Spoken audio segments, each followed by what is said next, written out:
প্রশাসনের বিধিনিষেধ, জেল জরিমানার পরও সুনামগঞ্জের জাদুকাটা নদীতে ভয়াবহ বালু লুটপাট চলছে। সকালে সংবাদ সম্মেলনে বিষয়টি জানান ২৮ বিজিবি ব্যাটালিয়নের অধিনায়ক। বলেন, লুটপাটকারীরা কোনো কিছুই তোয়াক্কা করছে না।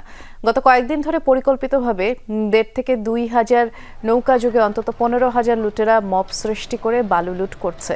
এরই মধ্যে লোপাট করেছে কয়েক কোটি টাকার বালু। দিনে রাতে সমান তালে এই হরিলুট বিজিবির নিয়ন্ত্রণের বাইরে চলে যাচ্ছে। বিজিবি সদস্যরা দিনরাত বালু রক্ষায় নিয়োজিত থাকলে সীমান্ত অরক্ষিত হয়ে যাবে বলেও শঙ্কা প্রকাশ করেন ২৮ বিজিবি ব্যাটালিয়নের অধিনায়ক। ১,৫০০ থেকে ২,০০০ নৌকা নিয়ে প্রায় ১৫ থেকে ২০,০০০ শ্রমিক একসাথে একযোগে অবৈধভাবে বালু উত্তোলন করে থাকে। আমরা কিন্তু অতিরিক্ত বিজিবি সদস্য এবং নৌযান মোতায়েন করেছি, তবে সেটি অবৈধ বালু উত্তোলনকারীদের যে নৌকা, যে শ্রমিকের পরিমাণ তার তুলনায় কিন্তু কম। এই ব্যাপারটি ক্রমেই নিয়ন্ত্রণের বাইরে চলে যাচ্ছে।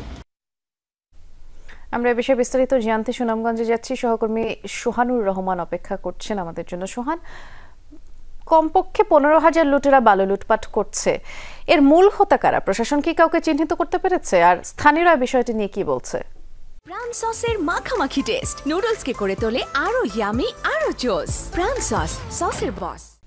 বৃষ্টি বাংলা সনের শুরুতেই জাদুকাটা ১ এবং জাদুকাটা ২ এই দুইটি বালুমহাল ইজারা দেয় কর্তৃপক্ষ। তবে কর্তৃপক্ষ ইজারা দিলেও একটি মামলার প্রেক্ষিতে আদালতের নির্দেশনা অনুযায়ী ৬ মাস সেই বালু উত্তোলন বন্ধ থাকে। ৬ মাস বন্ধ থাকার পর আবার আদালতের নির্দেশেই গত ১ মাস আগে এই বালু উত্তোলন শুরু হয়। তবে আদালত শর্ত জুড়ে দেয় যে কোনো রকম মেশিন ব্যবহার ছাড়া শুধুমাত্র সনাতন পদ্ধতিতে বালু তুলতে পারবে। এই সুযোগ কাজে লাগিয়ে অন্তত ১৫ থেকে ২০,০০০ মানুষ মব সৃষ্টি করে প্রত্যেক দিন হাজার হাজার ফুট বালু নিয়ে যাচ্ছেন, যেটি টাকার পরিমাণে কোটি কোটি টাকা বালু লুট হচ্ছে প্রত্যেক দিন। তো প্রশাসন আমাদের সাথে কথা বলেছে, প্রশাসনের কর্তা ব্যক্তিরা বলছেন তাদের জনবল কম এবং মানুষ সেই তুলনায় যারা মব সৃষ্টি করছে তারা বেশি।